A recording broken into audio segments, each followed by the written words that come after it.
রমাদান মাস আসছে, আমলের মাস। আমরা অনেকেই আছি যে আমাদের অনেক আমল ইবাদত বন্দেগী করি, যার একটাও আল্লাহর কাছে কবুল হয় না।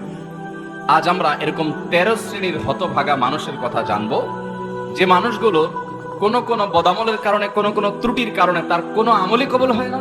আমরা অনেক কষ্ট করে আমল করি, ইবাদত করি, অনেক সময় আমাদের কিছু ত্রুটির কারণে, আমাদের কিছু বিচ্ছুতির কারণে, কিছু ভুলের কারণে আমাদের কষ্ট করা আমলগুলো বরবাদ হয়ে যায়, নষ্ট হয়ে যায়, সেগুলো আল্লাহর কাছে কবুল হয় না। আবার অনেকের সুনির্দিষ্ট কোনো ত্রুটির কারণে ওই ত্রুটি সংশ্লিষ্ট আমলটা ওইটা আল্লাহর কাছে কবুল হয় না। কারা সেই হতভাগা যাদের সে আমল, ইবাদত, কষ্ট করে করা নেক আমল, সেটা আল্লাহ তাআলার কাছে গ্রহণযোগ্য হয় না?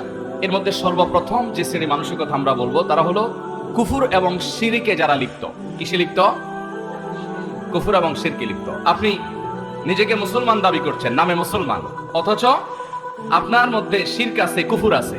তো এরকম যদি হয়, তাহলে শিরক এবং কুফরে থাকা ব্যক্তি, এই ব্যক্তি যত নেক আমল করুক, সে নিজেকে মুসলমান মনে করছে, হয়তো তিনি 5 ওয়াক্ত নামাজও পড়েন, কিন্তু তার মধ্যে যদি শিরকে আকবর থাকে, কোন শিরক থাকে, মানে বড় শিরক, যে শিরকটার কারণে মানুষ ইসলাম থেকে খারিজ হয়ে যায়, তার মধ্যে যদি কুফরি থাকে, যেটার কারণে মানুষ ইসলাম থেকে খারিজ হয়ে যায়, তাহলে এই ব্যক্তি নিজেকে যত মুসলমান মনে করুক, আমরা সবাই হয়তো মুসলমান তাকে মনে করি, সে হয়তো মসজিদেও আসে, সে হয়তো নামাজে পড়ে, সে হয়তো হজ উমরা করতেও যায়, অথচ তার কোনো আমল, সে নামাজ পড়ুক, রোজা রাখুক, হজ করুক, যাকাত করুক, দান করুক, সাদাকা করুক, তার কোনো আমল আল্লাহর কাছে গ্রহণযোগ্য হয় না। আল্লাহ তাআলা আমাদেরকে এরকম হতভাগ্য মানুষের কাতারে যেন শামিল না করেন। কোরআনে হাকিম আল্লাহ রাব্বুল আলামিন বলেছেন, ওমাই ইয়াকফুর বাদাল ঈমানি ফাকাদ হাবিতা আমালুহু ওয়া হুয়া ফিল আখিরাতি মিনাল খাসিরিন। যারা ঈমান আনার পর আবার কুফরি করে, ঈমান আনার পর কি করে ভাই? কুফরি মানে আল্লাহর কোন বিধান, আল্লাহর কোন আদেশ, আল্লাহর কোন নিষেধ, ইসলামের স্বতঃসিদ্ধভাবে প্রমাণিত কোন বিষয়কে যদি কেউ অস্বীকার করে, তাহলে ফাকাদ হাবিতা আমালুহু, তার সমস্ত আমল বরবাদ হয়ে যাবে, তার কোনো আমল আল্লাহর কাছে কবুল হবে না। ওয়া হুয়া ফিল আখিরাতি মিনাল খাসিরিন। অনেক কষ্ট করে আমল করে যাবে, কিন্তু আখিরাতে যেয়ে দেখবে সে ক্ষতিগ্রস্ত হয়ে গেছে, লুজার হয়ে গেছে, তার কিছুই আল্লাহর কাছে কবুল হয় নাই, এবং কোনো আমল তার আমল নামায় কোনো নেক আমল লেখা নাই। এরকম হতভাগা মানুষ আমাদের সমাজে অনেকেই আছে। আমরা না জেনে হয়তো সে হতভাগ্যদের কাতারে, হতভাগাদের কাতারে আমরা শামিল হয়ে গেছি।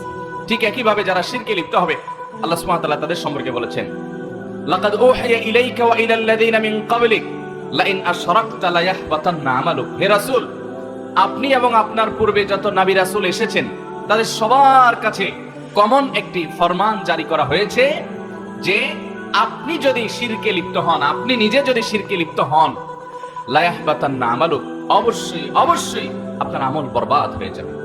সমস্ত নবী রাসূলদের কাছে এই কমন ফরমান আল্লাহ সুবহানাহু ওয়া তাআলা দিয়েছেন যে কেউ যদি শিরকে লিপ্ত হয়, তার আমল বরবাদ হয়ে যাবে।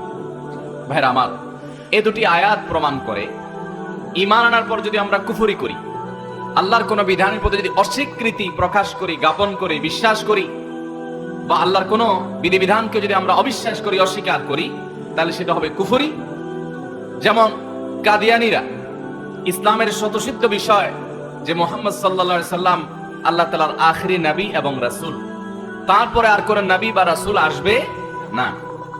এখন এই বিষয়টাকে যদি কেউ অস্বীকার করে আর মিথ্যা নবুয়তের কোন দাবিদারকে নবী বা রাসূল হিসেবে স্বীকার করে, বিশ্বাস করে, তাহলে ইসলামের স্বতঃসিদ্ধভাবে প্রমাণিত একটি বিষয়কে সে অস্বীকার করলো, সে কুফরি করলো, আল্লাহর আয়াতকে অস্বীকার করলো, নবী সাল্লাল্লাহু আলাইহি সাল্লামের থেকে মুতাওয়াতির সূত্রে বহু হাদিস, বর্ণিত হাদিসকে সে অস্বীকার করলো।